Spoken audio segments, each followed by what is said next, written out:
खोलिला चंद्रर बड़ रहस्य कारण चंद्रपृष्ठर नुआ तथ्य सामना को आसी वैज्ञानिक आविष्कार करछंती चंद्र थिबा नुआ रहस्य चंद्र रे जलर उत्स को नहीं वैज्ञानिकंकर ये आविष्कार रही जहाँ एक बड़ उपलब्धि बोली कहा जाउछि कारण बड़ प्रश्न होछि जे जह्न को पानी केउठु आसिला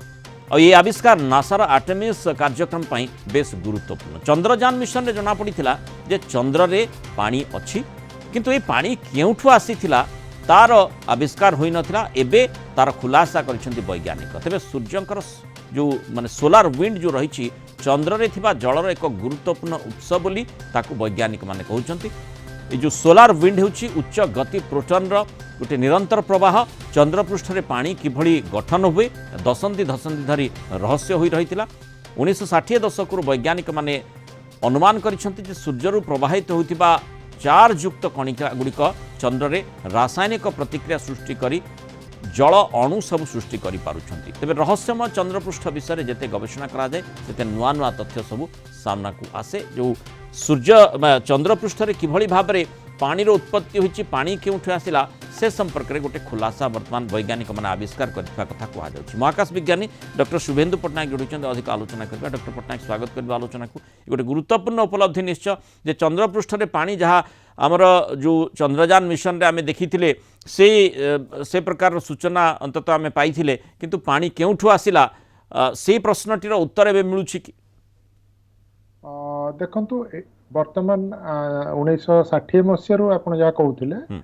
जे आमे पानी किपरि सृष्टि है से विषय अनुसंधान करी चलछे वर्तमान पृथ्वी रे गोटे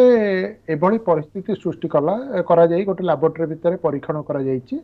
जे जेतेबेले हमर सूर्य रु फोटोन आसुची फोटोन हला प्रकृत रे हमर हाइड्रोजन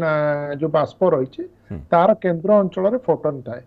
तो जितेबाला से हाइड्रोजन मिसी हिलियम हो जाउछन से फोटोन गुड़िक निर्गत ही सोलार विंड भाया आसी थाए तो ठीक से ही भाया गोटे परीक्षागार रे परीक्षण करी देखा गला जे जितेबाला फोटोन गुड़िक आसुची अन्य इलेक्ट्रॉन्स नहीं निजे हाइड्रोजन रे परिवर्तन होउची एवं पुनी केमिकल प्रक्रिया पर सेटा जल रे परिवर्तित होउची सेति यथेष्ट अधिक समय लागुची तेणु से भाया जो कथाटी आमर अनुमान करा जाउथला ताकू वर्तमान आमर पृथ्वी पृष्ठ रे आमे परीक्षण करी विज्ञानगार रे प्रमाणित करि पारिछे तेणु निश्चित भाव में गोटे बड़ उपलब्धि बोली आमे कहि परिबा जल सृष्टिर रहस्य आमे वर्तमान प्राय जानी गलेनी चंद्र रे कहीं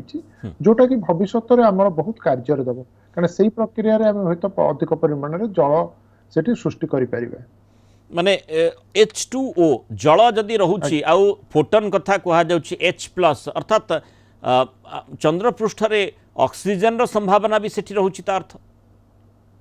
निश्चित भाव में सेठी ऑक्सीजन मध्य अल्प परिमाण निश्चय रही है H2O हवा संभावना कम किंतु ये जो फोटोन गुड़िक आसी था अन्य कणिका बहुत गुड़े आसी था जोटा सौर सोलार विंड आम कहे सौर पवन रे से गुड़िकर बेग बहुत अधिका थाए से माने केते गुडी एलिमेंट सहित मिसिक माने धक्का खाई पुणी परिवर्तित कर दे पारंती आ गोटे एलिमेंट को तेणु से प्रक्रिया मध्य सेठी जारी रही गोटे लोअर एलिमेंट सहित जोड़ी हो गला पर इलेक्ट्रॉन से गोटे हायर एलिमेंट को कन्वर्ट हो जाए पारे तो यही प्रक्रिया द्वारा मध्य हमर ऑक्सीजन सेठी किछि किछि रही बहुत परिमाण तो ऑक्सीजन केबे भी नाही किंतु हमर चंद्रयान 3 मध्य ऑक्सीजन नो प्रेजेंस किछटा उपलब्धि करिथिला तेणु से ही सब प्रक्रिया को एबे हमें पृथ्वी पृष्ठ रे परीक्षण करी ताको जो थ्योरी हमें बा चिंता करूथिले ताको गोटे परीक्षा द्वारा हमें प्रमाणित वर्तमान करिबारे सक्षम होई परिचे डॉक्टर पट्टनायक माने जेकोनोसी ग्रह हेउना काहेकि पृथ्वी पृष्ठ हेउना काहेकि जेतेबेले तार उत्पत्ति हेइथिबो अंततः ये प्रक्रिया आधार रे जलर सृष्टि हेइथिबो से संभावना मध्य बलिष्ठ होउची जेतेबेले चंद्रपृष्ठ रे जल केउठु आसिला आमे से प्रकार रहस्य उन्मोचन करूछे वैज्ञानिक माने से उपलब्धि पाउछंती निश्चित भाव में एटा आ गोटे दिगंत हो तो आम पृथ्वी खोली दे पारे किंतु पृथ्वी जो जल आसी जहाँ आम वर्तमान पर्यंत परीक्षण होती थ्योरी एस्टाब्लिश करा सेटा हूँ उल्का पिंड बहुत गुड़े आसी जोड़ा कि बाहर जल आनी कोटि कोटि वर्ष धरी से पड़ा पर एकाठी रही से जल गुड़िक आमर तरल अवस्था रही पृथ्वी आउटा बाहर को चली जापारे जमीक कि चंद्रर माध्याकरण शक्ति बहुत दुर्बल जदि भी केतबेले सेठी जल सृष्टि होउची बा वायु सृष्टि होउची ସେଗୁଡ଼ିକ ମାଧ୍ୟାକର୍ଷଣ ଶକ୍ତିର ଦୁର୍ବଳ ମାଧ୍ୟାକର୍ଷଣ ଶକ୍ତି ସେ ବାହାରକୁ ପଳେଇ ଯାଏ ମହାକାଶକୁ, କିନ୍ତୁ ପୃଥିବୀର ଆକର୍ଷଣ ଶକ୍ତି ଅଧିକା ଥିବାରୁ ସେଗୁଡ଼ିକ ରହିଛି ଏବଂ କଲେକ୍ଟ ହେଇକି ଗୋଟେ ଜାଗାରେ ରହିପାରିଛି। ସେଥିପାଇଁକା ଆମର ବହୁତ ପରିମାଣରେ ଜଳ ରହିଛି। ହୁଏତ ଏଇ ପ୍ରକ୍ରିୟା ମଧ୍ୟ ପୃଥିବୀର ଜଳ ସେଇ ସୃଷ୍ଟି ହୋଇଥାଇପାରେ, ତାହା ମଧ୍ୟ ପରୀକ୍ଷା କରି ବୈଜ୍ଞାନିକମାନେ ନିଶ୍ଚୟ ଜଣାଇବେ। बहुत बहुत धन्यवाद डॉक्टर शुभेन्दु पट्टनायक आलोचना आम सहित मतामत रखिए।